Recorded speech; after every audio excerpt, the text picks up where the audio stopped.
Okay. Welcome to Northeast Middle School. If I've not yet had a chance to meet you, I'm Penny. I'm the superintendent of schools, and we are thrilled to have our next set of community engagement sessions today. I see some familiar faces who've joined us before, so if you haven't, know that today is designed to be both information sharing and input gathering, and you'll experience that as we progress. I want to pause for a minute and acknowledge that we have Scott McFarland with us. He is our board vice president. He's here to listen and engage, and we're very thankful for that, so thanks for being here.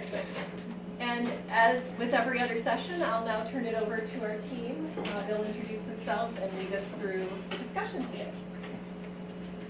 All right, thanks everybody for coming again.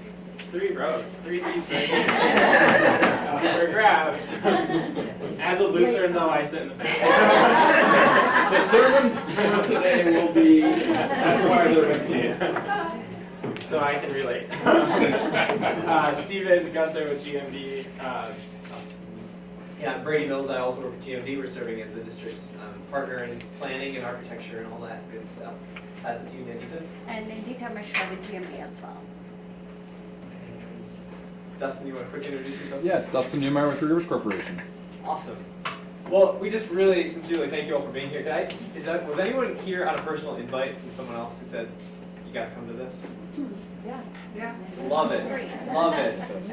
Okay, awesome. Thank you for being here. I think we have had this conversation on our team repeatedly with the administration team as well, and also with the community, but you guys have a really unique community in Midland, and the engagement and involvement of the community in the schools and what your hopes are for the schools. And as we get to work with school districts all across the state, it is refreshing to work with a community that cares as much as yours does. So I just wanted to thank you all for spending some of your personal time with us today. We hope this is really valuable to you. Know that it's valuable to us. We're going to give you some updates from what the steering team and the administration has been working on, but probably more importantly, we want to vet some of those ideas with you and get some of your honest feedback, and we'll ask you to do some collaboration with each other today as well. So with that, go ahead. So we've shown this slide at the last community sessions, but I think just really wanting to hit on this Tridge idea seems very fitting for what we're trying to do in the facility planning process with the school districts. Basically 3 parties here represented, all trying to form something that the community can really rest upon. Schools represented by the Board of Administration, or the Board of Education and Administration. We've mentioned that there's a representative steering team of about 25, 30 members who, a broad-based representative group of the community that have volunteered their time, representing different specific interest groups or demographics, all coming together and really trying to bring light and voice to those who, we just can't get the whole community in a room every time, right? So they've been doing a really wonderful job. We've met with that group 6 times. We have been working back and forth. That's not just us giving them ideas, that's them giving us ideas. It's us testing things with them. It's them giving us some really honest feedback.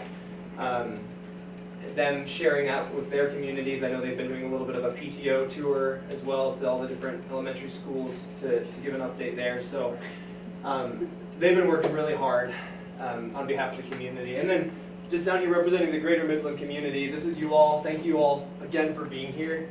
I think in communicating this, what we hope you take from this, and what we hope you are starting to get from this process and from today, even when you look back a year ago to the bond proposal that was not approved, was this is a real competition of different priorities. I mean, there's a lot of priorities at play here.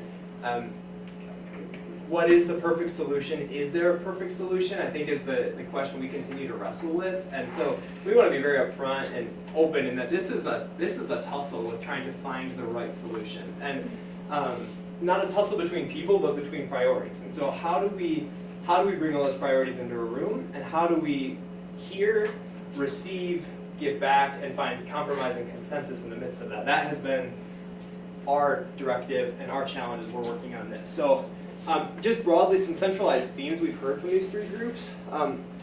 Within the schools, from the board, from your administration, from staff, is a real heart for the vision, the aspirational hopes of what this district could continue to be, how it grows in the ability to offer opportunities to students, to meet students where they're at, to prepare them for their unique futures, whatever interests they have.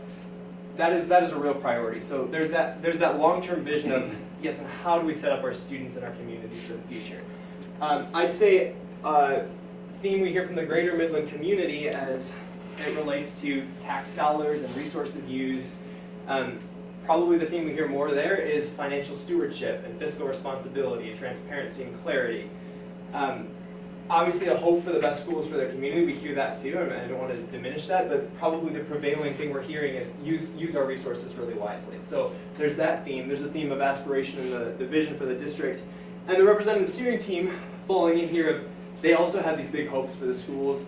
They've gotten now a lot of the background information on what goes into facilities planning, what goes into school funding, all that, and we're making that available to you all as well, but them wrestling with this idea of, they had this exercise last week of the head and the heart. What do we want, and what do we think the community will support truly? And so they're sitting as this priority of how do we represent everybody.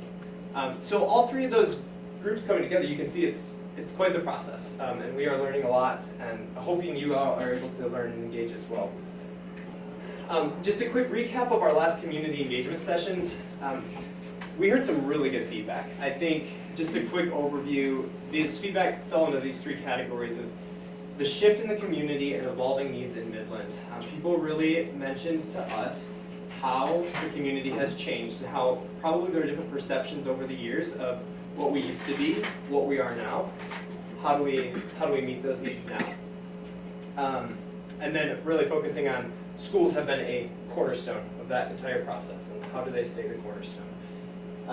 This next piece on opportunities and strategic investment, so huge focus that we heard from the community on enhancing student experience, specifically as it relates to career technical education, and making sure there's real world hands-on opportunities for whatever path the students choose. And this was really interesting. We heard reflected in our sessions last time that the community, that you all really appreciate some forward-thinking, creative solutions here. Not settling for anything that's status quo just because we've heard it said, but really trying to figure out, does this mean reconfiguration of buildings? What can we do to use the resources we have most wisely right now? And those creative solutions were appreciated. And then just finally, we hear like risks and call to action from you all. We can't do nothing, is basically what we're hearing. So there's a risk of inaction here if we don't come up with a plan that works for everybody. There is a call for operational effectiveness being a top priority. So we're not just doing things just to do them, we're doing things because that really impacts operations and makes them effective. So that's just sort of our report out based on all the notes and feedback we heard from last time. We mentioned competing priorities. Steven just is going to run through a few of these. So the steering team, we've been trying, the balance of the steering team meetings are a lot of education on what goes into some of these facility planning ideas, and then trying to generate and create the ideas. I encourage anyone to go back and listen to the last school board meeting from a couple weeks ago. Paul from the steering team did a great job of explaining kind of how they are wrestling with these ideas. Like, it is really hard. There are so many competing priorities. And at the end of the day, we want this scale to be balanced, right? But how do we balance that scale, given that there's, building utilization to consider, there's the strategic plan that was just completed, there's different funding strategies and funding mechanisms, there's the community feedback as a whole, cost, right? Like we heard last time, the creative solutions, all of that. Creative solutions, there's a cost to be super creative, and it's understanding and balancing, is it a cost first, or is it a step stage to be able to attain those creative solutions down the road? So these are all the things that they're working on and they're balancing of trying to find what that right solution is moving forward. So as we dive into today, what we're hoping to show you are some of the ways that the steering team has been working to put these different priorities into scenarios of how we can use the funding mechanisms available to the schools to solve these issues. So just as a quick refresh, we wanted to touch on what is available to solve some of these facility needs for Midland Public Schools. Many of you have heard this before. We just thought it would be valuable to go through it. Extra clarity, if this is new, there's no shame in that. Also, if you've heard it a million times, it still doesn't make sense, that's okay too. But just real broadly, so school funding in Michigan comes through these three categories. There's the general fund, which is a per pupil allowance given by the state.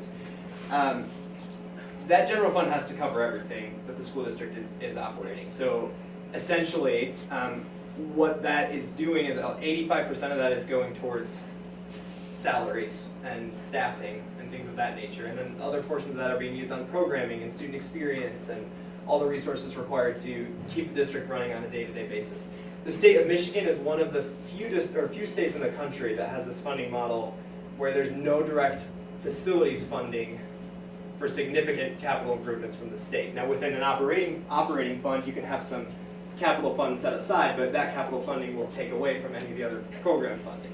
So the state of Michigan has said, okay, if you'd like to improve your facilities substantially, you can ask your community if the community would approve the seeking of one of these two methods to fund your facility specifically. And these are kept legally separate from the operating fund. They are authorized, or they are viewed by the state. There's accountability, transparency, and all of that in both of these methods as well.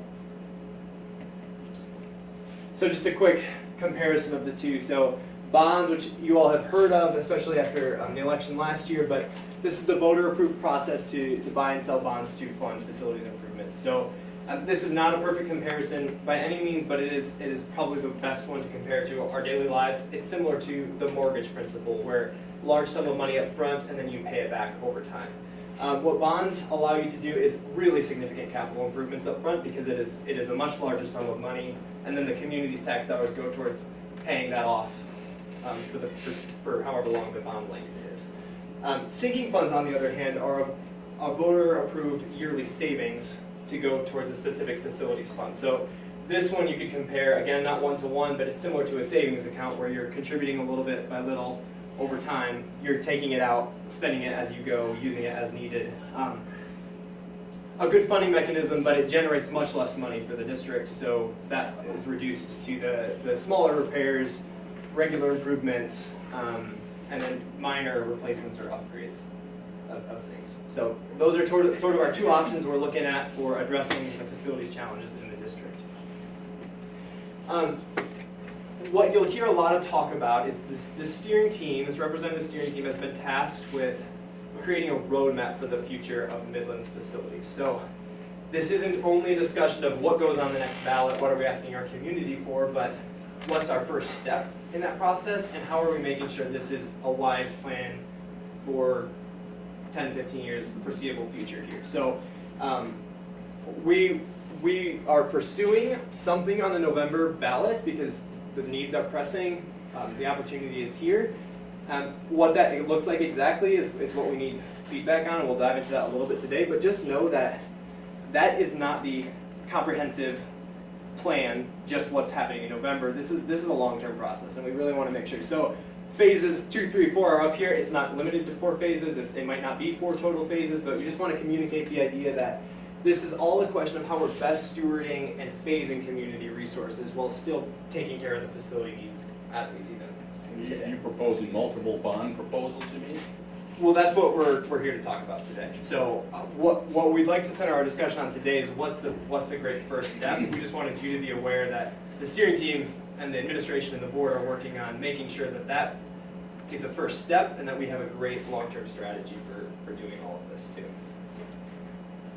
Okay, so this is where we need some of your feedback. We have been identifying all these priorities as they relate to the facilities needs in their current state. And we would like your help prioritizing these and ranking them against each other. Want to go through a few of these? Yeah. So within different scenarios that the steering team is identifying, and we'll go through a couple in a little bit here, there's kind of big buckets that stuff falls under in order to achieve what we're trying to achieve at the end of the day. So we're going to work in groups here, and you're going to rank these within your groups. But some of these buckets include infrastructure replacement, and whether that, for the steering team, that immediate replacement is this building around us and something happening with this building here. Could also include infrastructure replacements for mechanical, electrical, structural, civil, stuff like that. Arts and music improvements, career and technical improvements, hitting on that CTE programming and what spaces are available to do that CTE programming in. Instructional technology being digital smart boards in classrooms, projectors, computers for teachers, devices, all of that.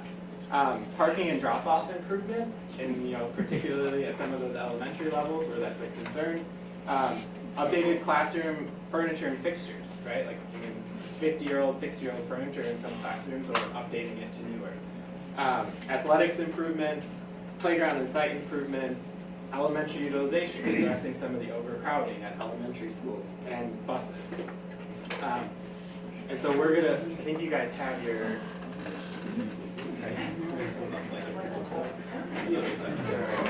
So, yeah, hey, hang on, before you start, we're actually going to move around groups here. I think we have a tendency to sit with people we sort of know, right? And I think we want to make sure that there is a strong cross-section of feedback here. So, we'll number off. Suzanne, I saw you had a quick question. What do you mean by buses? Is it like physical buses, bus replacements. like we need bus replacements right Just now? a regular schedule of regular replacing schedule? buses, yeah. Where do buses That's my fit question. into this plan? On the sinking fund. So we're going to get to which funding mechanism is best to support some of these. This is just priorities of what we need to address first. Most important can wait a little bit. Does that make sense? Yes. Okay. One, is that what you were pointing at me? What's that? Count, you want me to count? Yes. Scott, would you like to be in a group or? Okay. Great. All right, one. One. I'm gonna listen. Okay. 4. No. 3. Go ahead. You can 3. Yes. What are you doing? 4? 4. 4. And we'll do up to 6. So 5. 6. 1. There you go. Yes. 2. 3. 4. 5. 1. 6. 6. I didn't know we were how far. You're good. Sorry. 1. 2. 3. 4. 5. very good. Great. Okay. Yes, we get a 6. That's Great, thank you so much. Okay, so before you move, so we'll give you 10 minutes to discuss. We're coming to consensus as a group on ranking these priorities. Left of the table, however you determine it, just know left is most important, most pressing, right is can wait, least pressing. Okay? That makes sense? And we'll go around and take photos of you once you got them set. We want to make sure we're capturing your feedback. We're just putting them in 2 categories? Nope. 1 to 10. Continuum. Yeah, a continuum. Yes.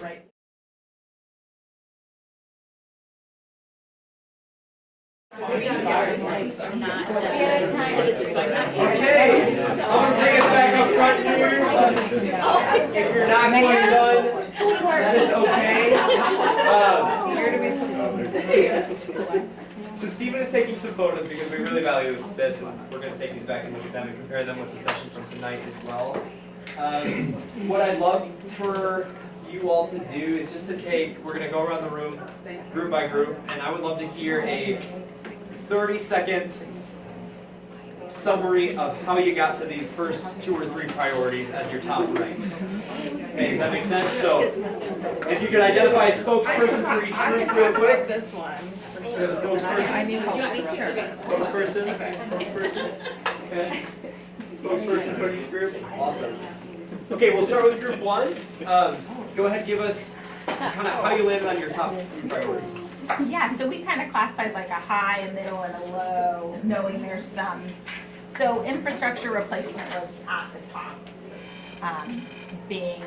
and then elementary utilization, addressing the overcrowdedness, whether that's a new facility or it's the redistricting and utilizing the buildings more appropriately. And then we did the career technical education improvements and being widespread, not just like the welding auto, but thinking how that area is growing and what that means within the next 5 to 10 years.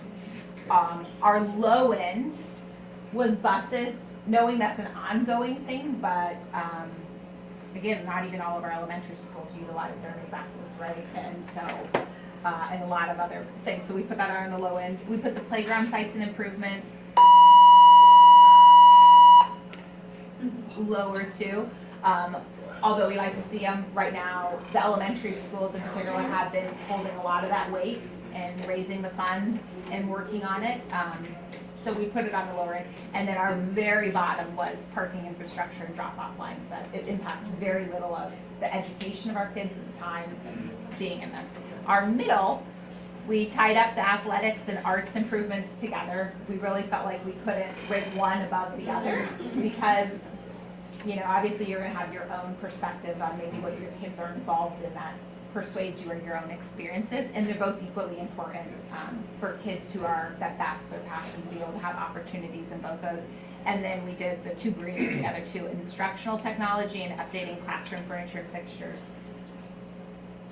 Feeling like they kind of sit together, slightly maybe below the other two.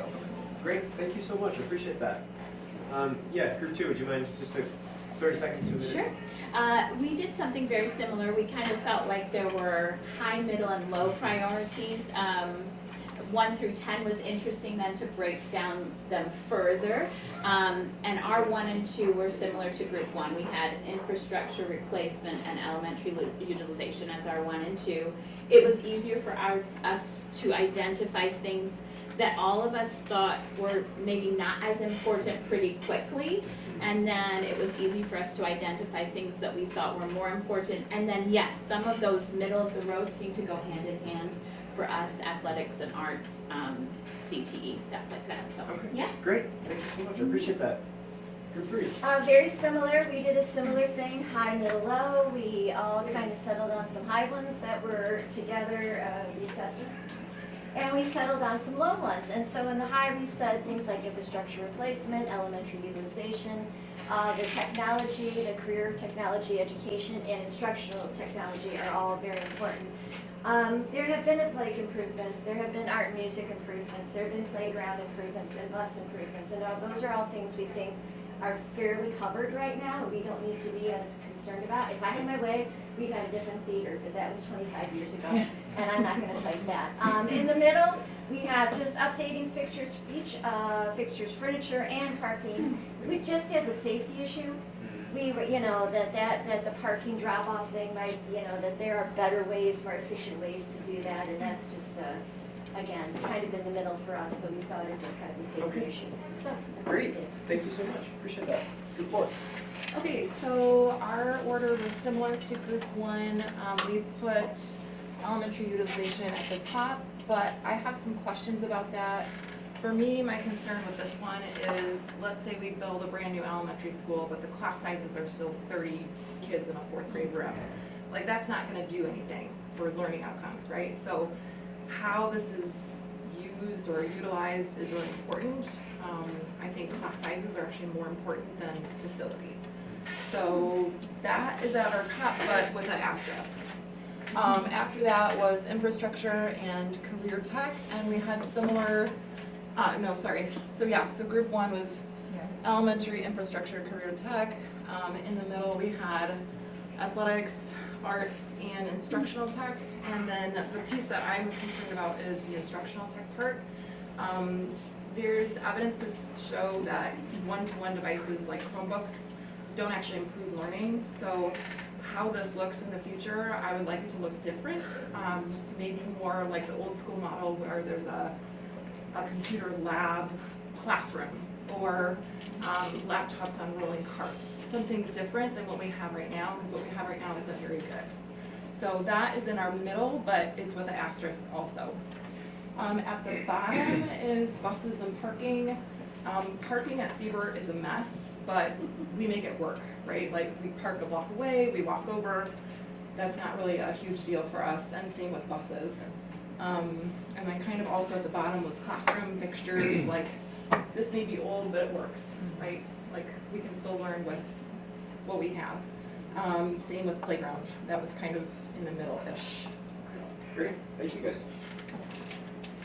We're group 5, and we had the same sort of high, middle, and low, but since schools are designed to actually teach something, career tech education, elementary utilization, and instructional technology, designed to improve proficiency, which is lacking. Those were the top features. Infrastructure, parking, buses, things of that nature, sort of in the middle. It's always easier to repair than it is to build.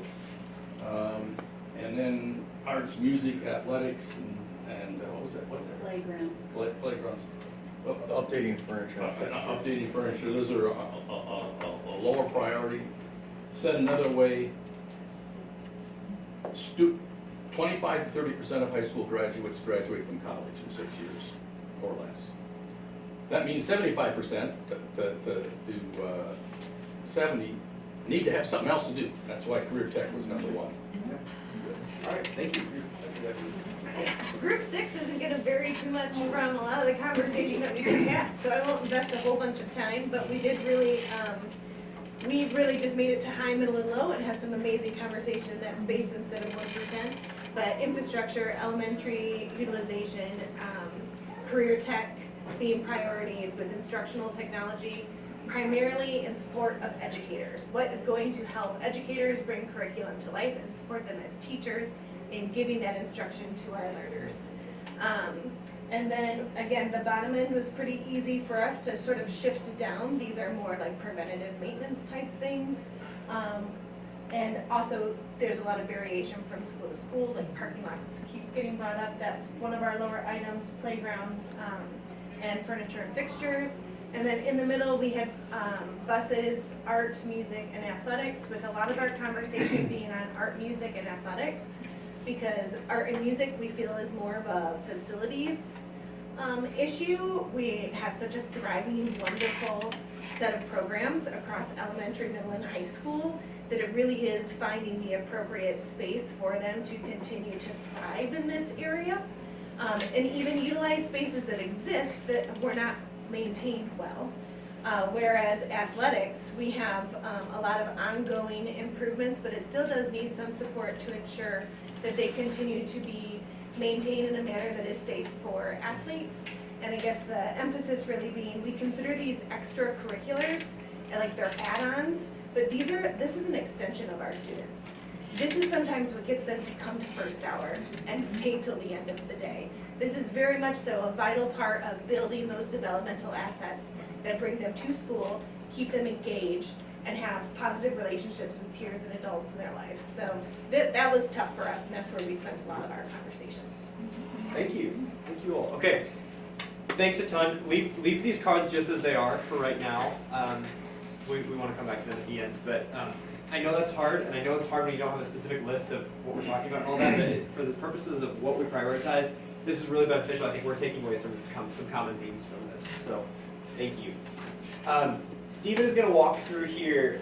What we've done is we've created 5 to 6 scenarios here of what a first approach would be to first ask to the community for a sinking fund or bond fund or a combination to start addressing these priorities. And I will say, what you see here is these are all very much in draft form. None of these are, we're picking one and we're going with it. That's not what the purpose of this is. This was, how do we start arranging some of these priorities and what can we start to do to address them? You'll see at the top of all of these is doing something about Northeast Middle School's infrastructure. So what that solution looks like depends on the scenario, but I just wanted to be clear, like you won't see the infrastructure category here because the steering team had identified, with the amount of needs in this building and the guts of this building, to keep it operational and in a good spot, like that needs to be a top priority. That's where the district's most of the most pressing needs are resting in Northeast. So that's where you'll see that infrastructure category represented. Do you want to just go through a little bit how each of these scenarios could impact? So each of these scenarios is kind of, on the left is bond dollars, on the right would be, how does what can fall under a sinking fund bucket? Each of those piggy banks legally have to be spent on certain items. So there is, some benefit on putting instructional technology in buses in a sinking fund, right? Like just, interest rates or anything like that, you can handle those with sinking fund items, but some of those larger capital expenses have to be a bond bucket. You're just not going to get the cash flow in order to do those larger investments. So we'll go through each of these phases, and basically it just is breaking down how some of these big picture ideas are able to be addressed. We're not going to get into the specifics of the exact dollar that is going to each of those buckets or how the detailed line item. It's just to get a general sense of what of those big priorities are able to be addressed as you spend different amounts on bonds.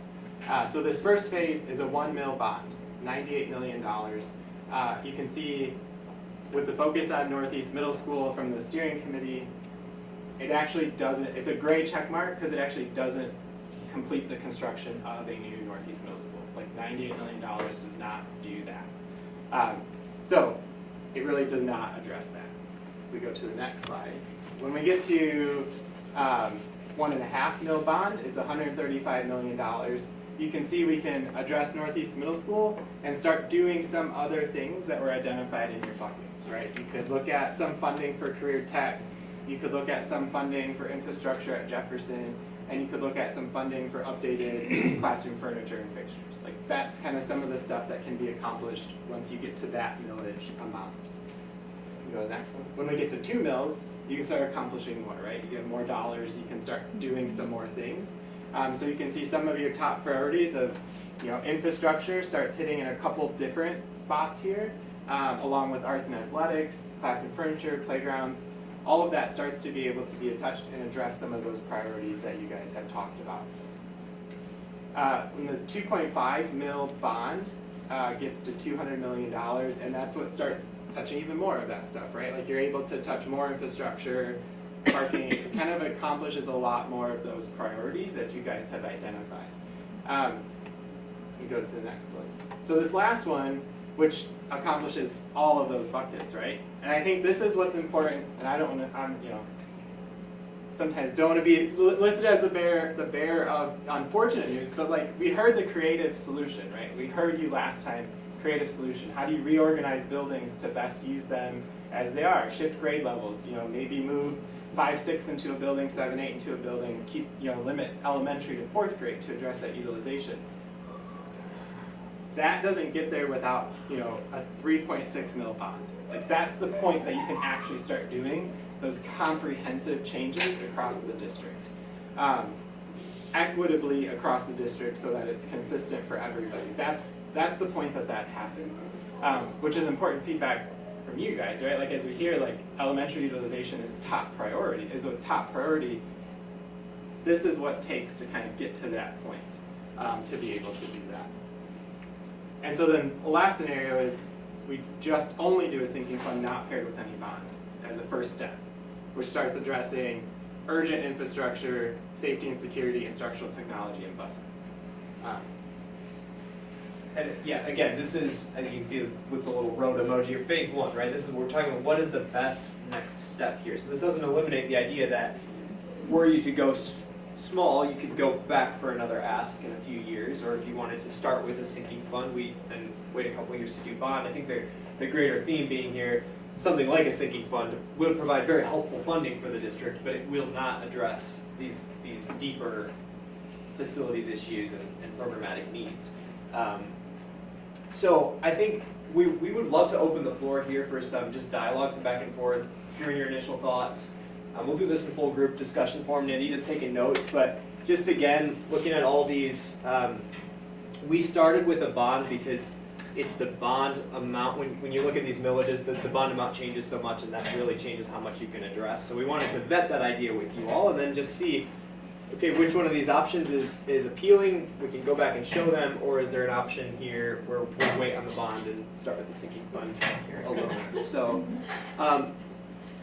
the 2 questions I'd ask you to answer as you're dialoguing is, what do you think personally is the best option for the community resources, for district direction, et cetera, as a first step? And then secondly, what do you think the community would support? And does that change your answer? And I think as we share, right, we're creating that tridge, right, of sharing information between administration, steering team, and the community. The steering team is really wrestling with this. They understand the big long-term goal of where the district can go, and their hesitancy is a reflection of what they really feel like the community would support at this time, right? It's being very conscious that there is a broader community here that has to support it. So they are taking that job of where they're at in the steering team very seriously and being, understanding of where the community's at from how they perceive it. But this is just another input, right, that we can give to them, saying in these community engagement sessions, this is where the community was talking about as well, to help inform, their decision. Yeah. That's all I have. All right. Question back, can you go back to the E slide? Option E. I was kind of thinking there'd be an F, to be honest, that didn't include all those other check marks and had some of the priorities, like the utilization of the high school and elementary school, like what we heard over and over again as top priorities, that didn't include some of the other stuff too. Curious where that would have landed. Yep. Only because I think, like, this is like, oh, if you could do everything, which we kind of saw happen in the last one and didn't get approved. And so, and this included also building pre-primary, which I don't think we talked about at the last one even being on there, right? That says to build a new pre-primary building. So I would be curious if there's another option that's like, yep, like, let's address what we heard, 6 neutral groups all come up as top priorities and drop a few of the other ones and see where you land too as an additional option.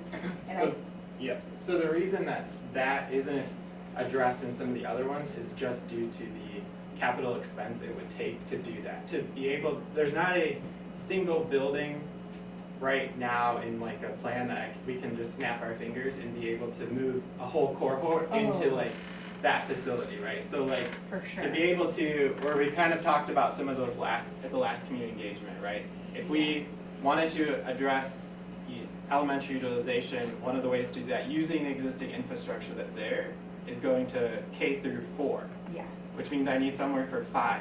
for sure. So in order to put 5th graders somewhere, where are they going to go? And so does that also need the parking lot allowance and the playground allowance? Yeah. It all ends up going together as part of executing the greater plan there.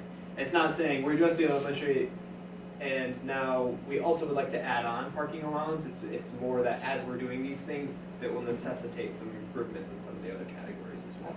That's it, okay, because in my head I was like, oh, if you do all these improvements to the 5-6 building, you wouldn't touch every other elementary school's playground, because they're losing a whole Yeah, group. I suppose we wouldn't have to. You wouldn't have to, Okay. the Just dollar wondering. amount that's allocated, if we got into the specifics, that's a small dollar amount in order to try and, address certain things. That dollar amount isn't going to make a huge change into like anything else. Yeah, like when you hear the word allowance, it's earmarking some dollars to put into the most necessary improvements there, but not to Yeah. place Yes. So making assumptions, I see Jefferson, it says renovation, okay, 7, 8, or 5, 6. But I don't see renovation of, it says Northeast College, but I don't see renovation of Dow or Midland High as being Great where question. some things end up. So I'm making an assumption that you would look at Dow, you would look at Midland High, you would say, where does this all fit? What do we add on to? What do we take? Yes. That becomes that's my assumption, that is what we look at. Great assumption. I think it'd be helpful to just talk through each of the, Yeah. how the trickle effect goes through. So like in this scenario specific to this one and trying to utilize the existing assets that are here, goes back to one of those approaches that we talked last time. Elementaries in their current state are K4. Jefferson is a 5-6 building. Dow High is utilized as a 7-8 building. The Midland High proper, that's right now, becomes 10 through 12. But adjacent to that Midland High proper is a 9th grade center that includes CTE and that ECC program. So now you kind of addressed across the board of something for there, across, for everything. On to the point of understanding, yes, there are still needs at Dow High. To address additional needs at Dow High takes additional funding, right? So that's like, you could keep incrementally making that larger and larger in order to address more and more and more. But this is kind of just that first point where now you can finally start addressing some of those. Is it a possibility then if you're using Jefferson for 5-6, using Dow for 7-8, knowing that they've held more kids in different configurations for different reasons, so then is what happens to that extra space? I mean, is there just an assumption that there isn't an extra space, that you're just saying that there's going to be a certain amount of kids and they're just going to fit into a... So we look at it from a utilization standpoint, number of students and number of teaching stations that are available. So like Dow High, from a utilization standpoint, and there's certain utilization metric and target to be able to handle the programmatic needs of the building. Dow High in its current state can fit and handle and meet utilization targets just with the 7-8 cohort and looking at a 5-year projection. Jefferson, on the other hand, it can't immediately fit all 5-6. So there are like 19 classrooms that are needed in order to accommodate all 5-6 for the district in that single location. But this would be looking at, using that addition and then also the existing space of best fitting the rest, how that all works together. Can you go to the next slide? Well, the one that's got all the options on it. Oh, you want forward? One more. That one. Okay. You've got some numbers, you've got some millage, that's nice. I'm a fan of sinking funds in addition to millages, simultaneous or not is to be determined. But what I need to know is I want to say tricks, but what processes are you using to come up with some of those numbers? Like Ann Arbor got some really good looking numbers for a 40-year bond. Nobody in town is looking for long-term debt for like that. Are they 15s or 20s? And what's the top end going to be? Because the first year it may be 1 mil. Is that where it's going to max, or is it one that's going to skyrocket and then come back down? What does the curve look like? Because we're coming down on the 2015 curve, which is nice. We're going to add something on top of it, and it may rise a little bit as they do series 1, 2, 3, whatever they're going to do. But I want to know what the top of that's going to look like, because there's a bunch of seniors in town who are at risk. Exactly, yeah. So PFN works on trying to find the best bang for your buck in how you structure your bonds and how you sell them. So I believe in our first run with them, it made the most sense that they were able to get the most amount of money out of a 1 mil bond. It's a 20-year payback. On a 2 and 3 mil bond that we had looked at with them, it was a 25-year payback. But this initial is to go from the 2.5 that's levied right now to a 3.5.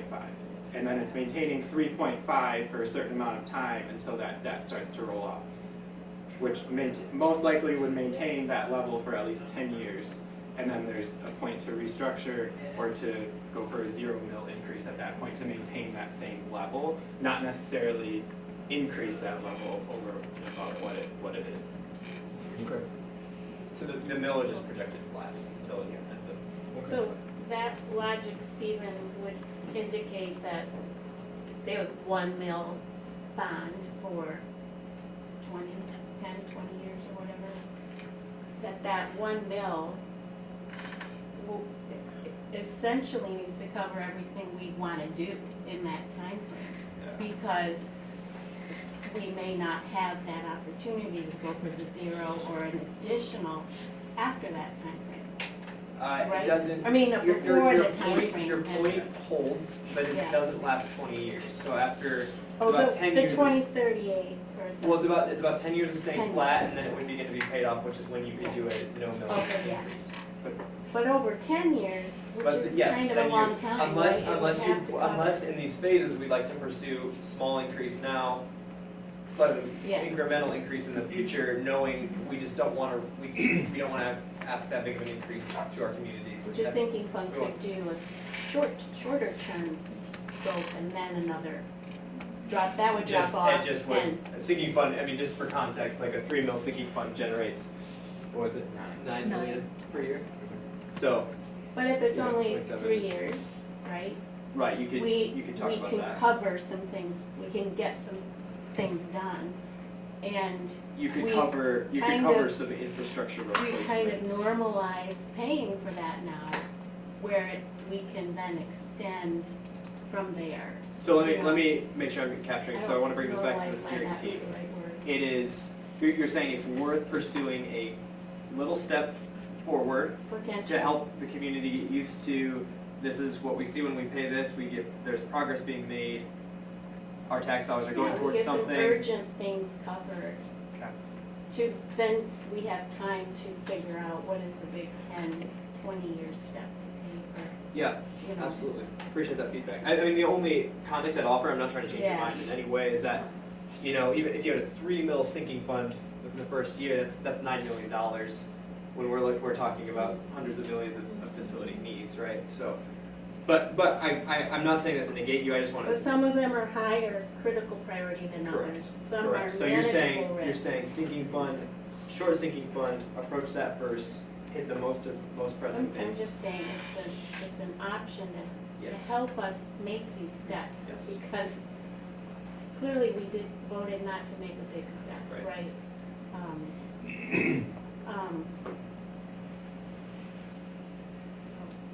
No, thank you. Yeah, Thank And you. we're not paying for 20 years of interest for a 6-year bus. Right, so separating out. Getting the short-term, Yes. the short-term stuff Short-term. separated from the long-term stuff. Correct. Which is where the sinking fund comes in.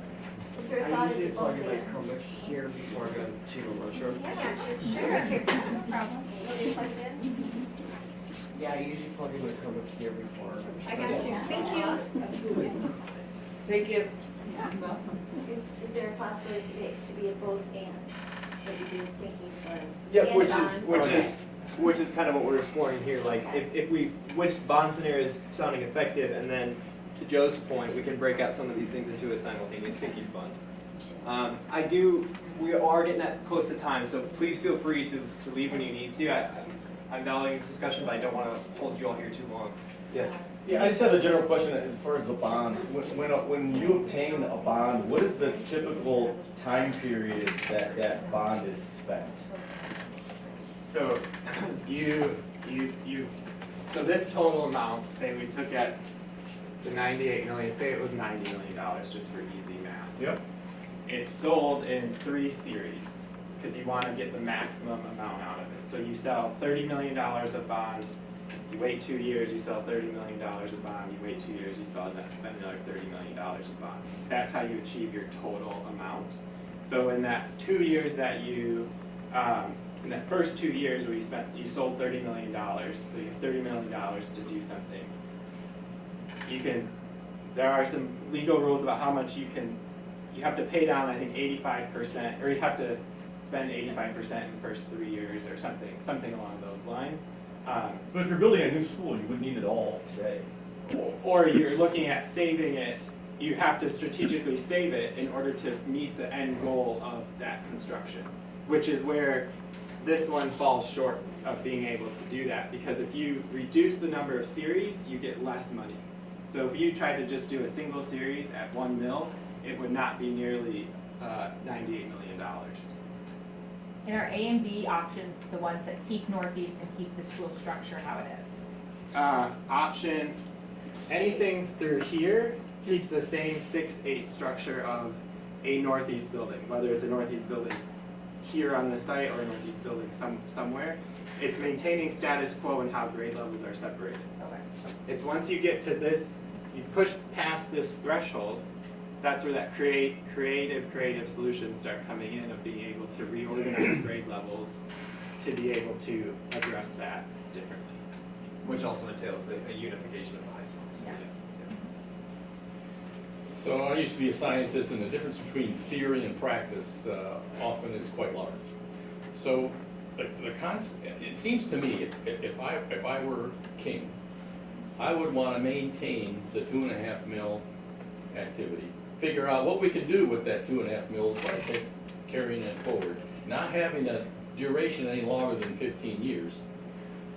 But in the theory and practice feature, take the facilities that we have, including this facility, rather than tearing it down, move students around to utilize those facilities as efficiently as possible, because that's part of your theory. And then you find out what happens in the practice of that utilization, and then come up with God's gift to mankind in terms of infrastructure. Because there's a big difference between theory and practice. So you're saying use our current facilities as a test case of trying this different utilization out? Correct. Yes, I would offer. I hear what you're saying, and I definitely agree. I think when it comes to elementaries, there's just not space to do that right now. Well, if you're moving them around, combine the high schools, 5 and 6 in Dow, others here and there, and all of a sudden, if Dow and Midland are improperly utilized, and you move people around, that means that the elementary schools get more room. I think, right, that's what this starts Yeah, to but look not like. not at $278 million. But Theory and practice. Midland High, as it stands right now, doesn't have enough classroom space to handle all 9 12th graders throughout the entire district. There's just not, like, yes, Midland High is underutilized currently, given its student count. It just doesn't have enough to double its size to be able to handle and have manageable class sizes throughout that. So in order to get a combined high school, if you want, if a combined high school is at some point of this plan, there needs to be an addition to that building to accommodate the number of students. There is no, can't snap my fingers and put all of 9-12 into Midland High right now. It just won't. There's just not enough space. At the last meeting, we talked about just doing 10 through 12 as the high school. Which has the 9th grade center as the addition. Like you need that space as additional classroom space. But for Right. you to even happen, all of that has to happen at the same time, right? Like you can't, because as soon as you move 5 out, there has to be room for. It's staging it, right? So in a scenario like that, your big ticket item is like that 9th grade center. So now I have that to be able to do 9th grade, be able to adjust 10, 5, 6 can then adjust, and it all kind of relies on that happening. On the 9th being built first. Yes. May I go behind you? Why would we take 9th grade out of high school? My daughter was the last class in North Kansas, and she graduated in 2000. When she went over as a 10th grade, and 9th grade would have been 9th graders, went over also, was the first year they had 9th grade, and we fought for that forever to get the 9th through 12th, which is high school. Those are the grades that count for high school. But they're all going to be on the same campus, so it's different than being in a different Yes. building, right? I'm We're gonna build a new building just for 9th graders? On the Midland High campus? There is an educational precedent for the social, emotional well-being of that age of 9th graders and how they transition from middle school to high school. And so it's catering to their needs at that building, but it would still be on the same campus as the high school. So they could walk over to a 10th grade math class if They they could needed walk to, over, or yes. for their Use the sports. pool, use the whatever They they can all need be to on the use, same they're on the grounds. same campus. There's not a So- pool at Midland High. What? There is not a pool at Midland High. I'm just, Well, scenario. sorry, yeah. I'm just saying. I don't want to keep you here all day. We'll take one more question. But I would say, could I ask you before you leave, whatever's on your mind right now, just take that one thought that's percolating. Could you write it down on a sticky note for us so that we can capture all your feedback or any? Or if you write on a questions? sticky note also, where do you feel like that first step Yeah. needs to happen in there's a Well, phased yeah. approach, right? Like identify what of these first steps should be the steering team be considering. I just had a question about, was preschool an option on one of the prior? There are ways to address preschool. Are there tax dollars from the state to support that, or that's just all on? From like the curriculum side, that's right where they're funding. Preschool is funded by the state, yes, GSRP. Just not the building? Correct. Right. And so like, in one of these scenarios, I think it was the 2.5, As E. there, D starts it of being able to just build a pre-primary center, knowing that Carpenter has some of the oldest infrastructure in the district. When we get to E, things get a little bit more exciting, and now that CTE program is paired, or that ECC program is paired with the CTE programming, so students could get some type of teaching certificate while they're in school to leave with that, so both of these start to address that ECC, knowing that Carpenter building is the old infrastructure that's there. Okay, we need to wrap for the sake of the group, but if you have anything more, please feel free to linger. We're happy to talk about it. But yeah, I would ask you, anything on your mind, please put it on a sticky so we can take that back to the group. I just want to say thank you again for your time. Thanks for listening to all this. Like I said, getting to a plan is complicated, but we appreciate you all being here. So, thank you. Thank you.